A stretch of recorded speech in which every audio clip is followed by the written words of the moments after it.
Hi, and welcome back to your third Xcode programming tutorial. In our last tutorial, we made a basic Hello World application.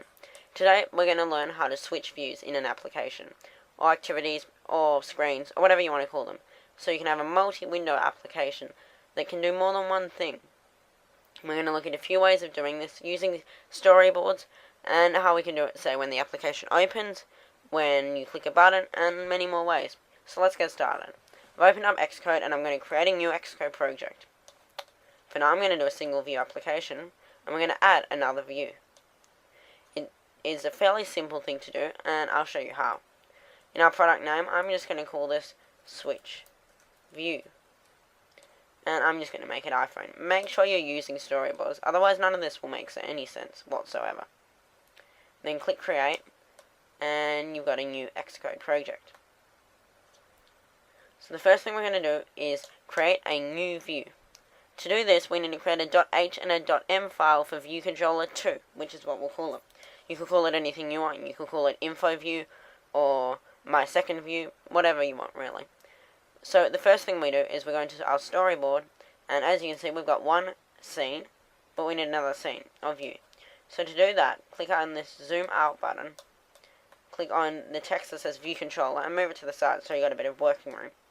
Then, in our objects panel, down in the bottom right corner, I'm going to drag in this first object, which is a orangey circle with two squares inside it. Just a view controller. And I'm just going to drag that into my scene. I can drag it anywhere, right here or up there. It doesn't matter. Then I'm going to zoom back in. So now I've got two views. The only issue being that this one, if I want to control it, I can use viewController.h and viewController.m. But I've got no means of controlling this one. ViewController.h and m are called classes, and each view, which is one of these, has its own class. So a screen is made up of a view and a class. So we've got a new view, but now we need to add a new class. So to do that, go into your ViewController.m to begin, then right click on Switch View, and click New File. Then make sure you're in iOS Cocoa Touch, and select Objective-C class. We need to make it a subclass of UI View Controller, and we'll call it MySecondView.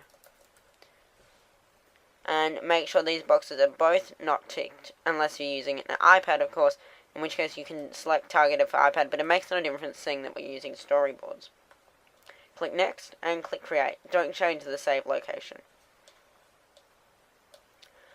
It's by default put itself in our supporting files, but I'm going to drag it up into underneath ViewController. I'm then going to go Command B, which builds a project, essentially the same as saving a project. Then, we need to create set the storyboard's scene to have the same class, MySecondView.h and .m. This is fairly easy to do. Go into main storyboard and select the second view. Make sure you haven't selected just the view. You need to select the whole view controller. To do this, you can select the little black box down the bottom, and you'll notice a blue outline will appear. Otherwise, you can just click on it in the hierarchy view. Then we need to change tabs. You'll be in the attributes inspector marked with a slider, but we need to go into the one that looks like a newspaper, the identity inspector. You'll notice it has no class, but we're going to give it a class, MySecondView, and I'm going to type M and it'll come up straight away. Then just press enter. Now, any code that I put in MySecondView.h and .m will interact with this view here. So let's add a button to the first view, and we'll call it Go to Second View. I showed you how to do that in the first tutorial, so if you haven't watched that, I recommend going and watching it now. Now we need to make it so that when we press this button, it takes us to this view. Unlike a regular action where you'd hook up an IB action in the .h file by going into our split, attributes, and special editors, like we did in our last tutorial, we can merely do a very basic thing. All we need to do is right-click on Go to Second View Controller as if we were going to create an action, but instead drag it onto My Second View, so the whole view is gone blue. Then we need to select Modal under Action Segue, otherwise the application will crash, and a little circle with an arrow coming out of it will appear. You'll notice that it'll stay there no matter where I move my screen. If I decide that I don't want to add the screen change, I can just delete it. But I do want to do it, so I'm going to go back and create it. Now I'm going to click on this arrow. And you'll notice that in the Identity Inspector, or the Attributes Inspector actually, you've got three options: an identifier, a style, a transition, and an animation. So let's give it an identifier. This is just a way of identifying it, so in our code we can manually make it change screens without having to click anything.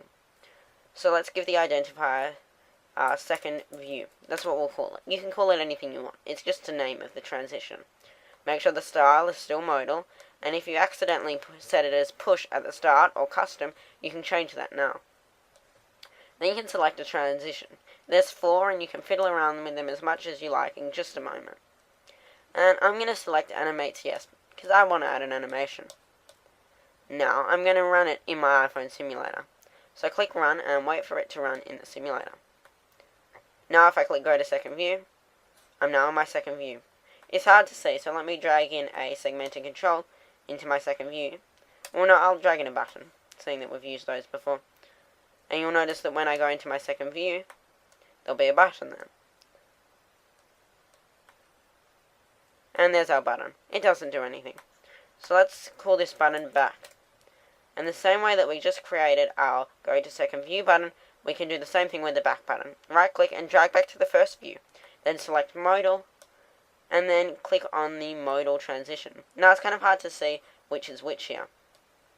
So we can click on one, and we can see that I clicked on the bottom one, and that highlighted the back button. That means that that segue is triggered when I click the back button, and a segue is pretty much a view change. If I were to accidentally click on the top, you'd see that it would highlight this button, meaning that it was triggered when I pressed this button, which was our original one. So click on the back button, and we'll give it the identifier back. If we run the application now, you'll see that it all should work smoothly. Go to second view, and then go back. Go to second view, and then go back. Another way to go back, which is more recommended, is to manually do it without a segue. So let's delete our segue, and we'll hard code it in.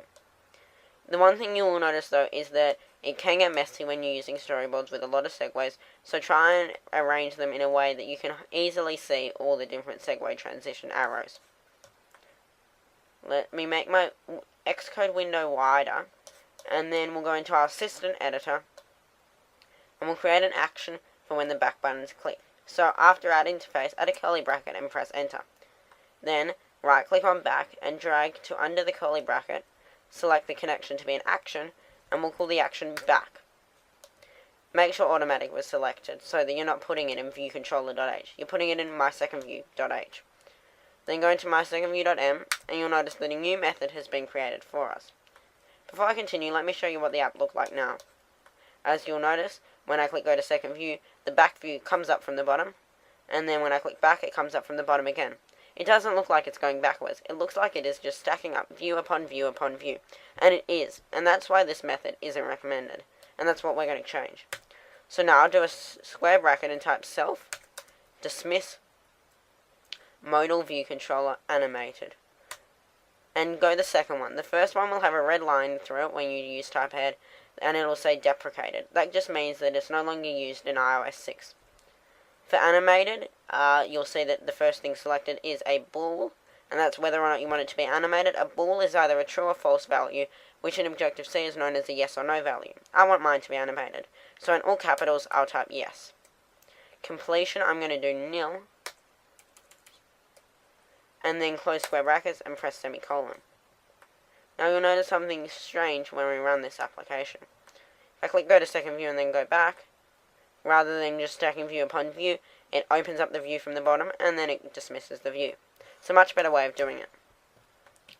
If we wanted to manually add this segue, manually present this segue, rather than having it when a button's clicked, which there are occasions you want to do this, select your view controller, and by default with automatic selected, it will open up viewcontroller.h for you.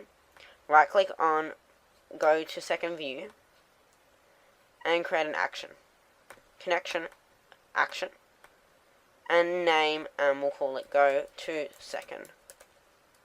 And we'll make it a touch up inside. I'm just going to add those curly brackets so that if I were to add an outlet I could. Now, this segue is still here. So what we need to do is we need to check what we named the segue. We named it second view. So let's go back to viewcontroller.m, and in this method here we go self perform segue with identifier, and the name of the segue was second view, and the sender is self. And that's all you need. This is where you put the name of your storyboard segue, which remember we just looked at, and it is called second view. And so you can put your name there. You don't need to change anything else. Let's run that now, and you'll see that it'll manually, I guess you could say, and it's not really manual, but it will do the segue, but rather than just doing it because we dragged a view to a view, it's doing it because we've added this line of code. You'll get this output saying, attempt to present my second view while the presentation is in progress. That's just because when we click the button, two things are happening. One is presenting the view, and two, it's again presenting the view. So that's obviously not a practical use demonstration, and you wouldn't just put that line of code in for the sake of putting that line of code in. You might put it in, say, view did load. So as soon as the view opens, it automatically goes to the second view, if you wanted that for some reason. So I hope you've learned something from this tutorial that you can use in your own app. And in our next tutorial, we'll look at further Xcode tools and create a better and more advanced app and learn more skills that we can use later on. So, I hope you enjoyed this tutorial. Be sure to like and subscribe. If you've got any questions, comment on the video or visit our website, 99centsappdevelopment.com/get in touch. Or just go to 99centsappdevelopment.com and then you can go to get in touch yourself. So, I hope you've enjoyed this tutorial once again, and we'll see you next time.